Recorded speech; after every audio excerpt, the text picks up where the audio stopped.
Item: SCP-1299.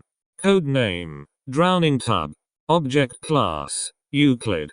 Special Containment Procedures: SCP-1299 is to be contained in a 8x10x4 meters concrete cell. It is to be kept disconnected from all sources of water, regardless of its current state. The door to its containment chamber is to remain locked at all times unless Procedure F30 is being enacted. All Level 2 and above staff members on site are to carry keys to SCP-1299's containment cell. Once a month, 1D class is to enact Procedure F30. In case of a containment breach, essential personnel are advised to move as far away as possible from the containment area, and any available female D-class are to be escorted towards the breach site by security. Description: SCP-1299 is a white porcelain over steel freestanding bathtub, manufactured in by the corporation. It was discovered when the occupants of a house on 75 Street in Ohio experienced an unusually high rate of apparent suicides and murders via drowning. A news story on the anomaly brought the house to the Foundation's attention. The Foundation quickly suppressed all information regarding the crimes and secured the house in question. No anomalies were observed until one agent turned on the handle to SCP-1299, which activated despite being disconnected from the house's water supply, resulting in the agent's death. The Foundation quickly secured the bathtub and moved it to its current containment. When a living human touches one of the two handles on SCP-1299, the tub will begin filling with water. Once the tub is filled, an invisible force, designated SCP-1299-1, will pull the subject into SCP-1299 and force the subject underwater. An imprint of a pair of hands will appear around the subject's neck while they attempt to escape. Barring outside intervention, the subject will invariably drown, at which point the water will begin to drain via unknown means until the containment chamber is completely dry. The corpse may then be retrieved safely. If by the 26th night of each month no living body has touched the handles or is in the room, SCP-1299-1 will manifest and leave SCP-1299, leaving a trail of wet humanoid footprints. It will seek out the nearest living human body, which it will drag back to SCP-1299 and begin to drown as normal. If the process is interrupted and the subject pulled away from SCP-1299-1, the subject's personality will undergo a complete resequencing. For additional information, see Addendum 1299-01.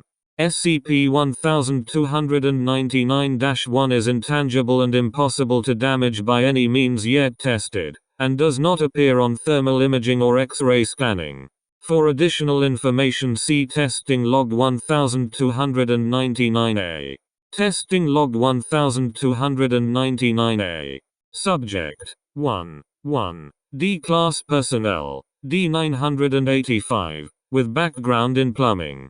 Conditions: D-985 instructed to attach SCP-1299 to newly constructed water pipe.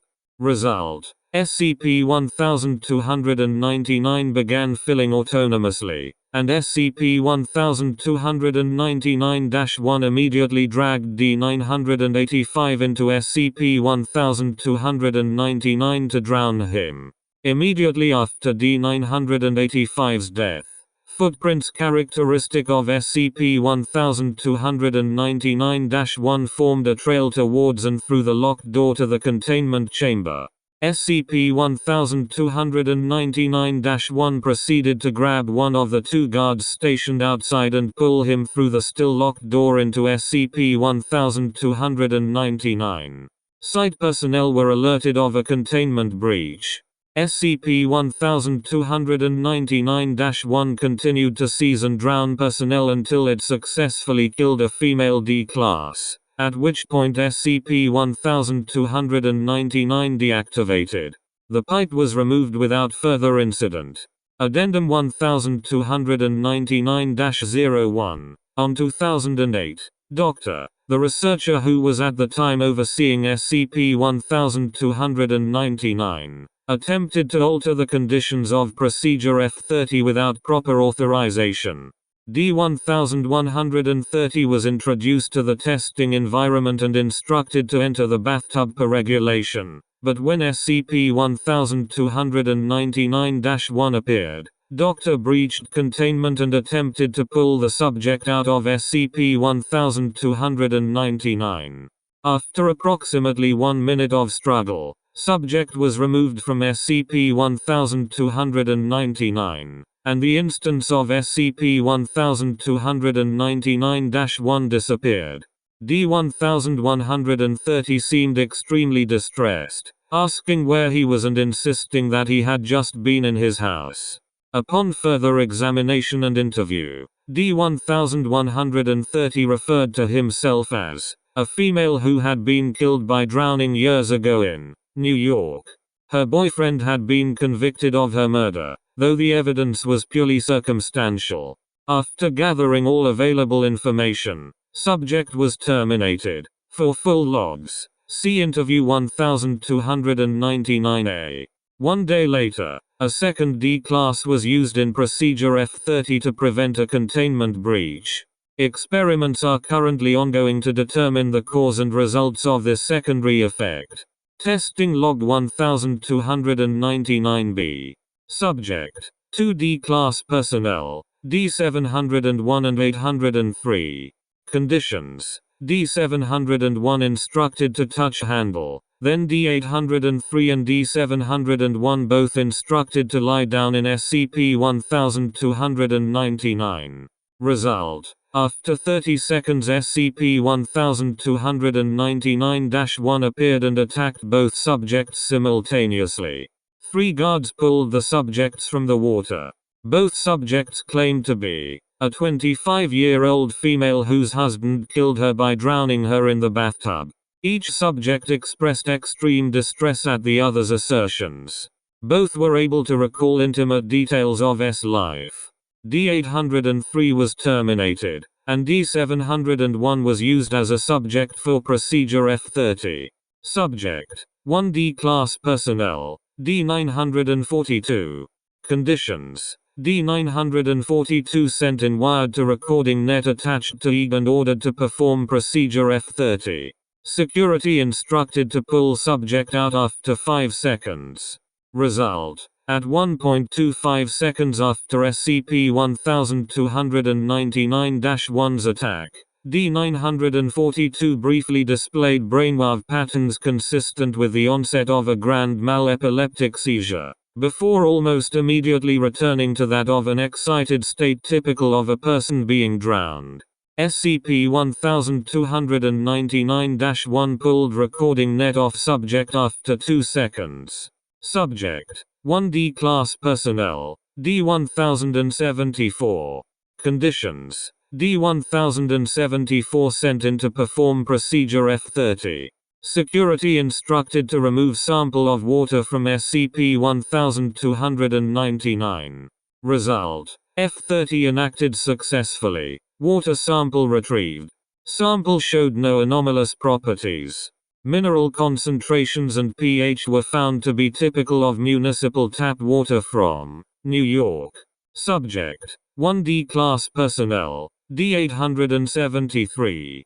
Conditions: SCP-1299 filled using hose attached to external water source. D-873 positioned in containment chamber in case of SCP-1299-1 activation. Result: immediately upon SCP-1299 being completely filled, SCP-1299-1 attacked D-873, initiating Procedure F30. Subject: 1 D-class personnel, D-1132. Conditions: SCP-1299 filled with bleach supplied by hose. D1132 positioned in containment chamber in case of SCP-1299-1 activation. Result: no activation of SCP-1299. No appearance of SCP-1299-1. Subject: 1D Class Personnel, D894. Conditions: D894 brought into ENACT Procedure F30 as scheduled. Result: upon seeing SCP-1299, D894 retreated to the far corner of the room and stayed there screaming until escorted out of the room by security personnel. See Interview 1299-B. Interview 1299-A. Interviewed: Subject D1130. Interviewer: Dr. T. Forward: interview with D1130 after Doctor breached containment during Procedure F30. Begin log. D1130. Where? 3-second pause. Where am I? Dr. T. You're in a hospital. You appear to have fallen and suffered brain trauma. Now if you can focus. We need to know what your name is, and the last thing that you remember. D1130. But a hospital? I was just in my house. I'd decided to take a bath. Dr. T. What was the date and time? D1130. About, in the afternoon. Dr. T. Thank you. What happened next? D1130. Well, I went upstairs to the bathroom and, 4-second pause. I don't know. It all happened so quick. Subject becomes visibly distraught. Dr. T. D1130. What happened so quick? What was the last thing you remember? D1130. Please, I need to get out of here. He's going to come. He's going to come. D1130 gets up and attempts to grab Dr. T, but is shot twice by Agent. End log. Closing statement. Subject's description was found to match the exact date and suspected time of the drowning by her boyfriend. Interview 1229-B. Forward. Interview with Subject D894 after Subject displayed familiarity with and fear of SCP-1299. Begin log. Dr. T. Hello D894. You seem to have previous knowledge of SCP-1299. D894. You. Expletive deleted. Should blow that thing up. That goddamn tub ruined my life. But nobody believes me. Nobody ever. Expletive deleted. Believes me. Dr. T. Believes you about what? D894? D894. Me and my wife had just bought a house and the day after I moved in, the next damn day, I hear screaming coming from upstairs. So I rush into the bathroom and see her thrashing in the tub. By the time I get to her, she's dead. So turns out the neighbor also heard the screams, and called the cops. Well, guess who gets the murder charges? But, 2-second pause. You guys have the tub now. Which means you stopped it. So you can tell the world the truth. You can get me off this whole sentence. Dr. T. Thank you for your cooperation D894. Your case will be attended to shortly. D894.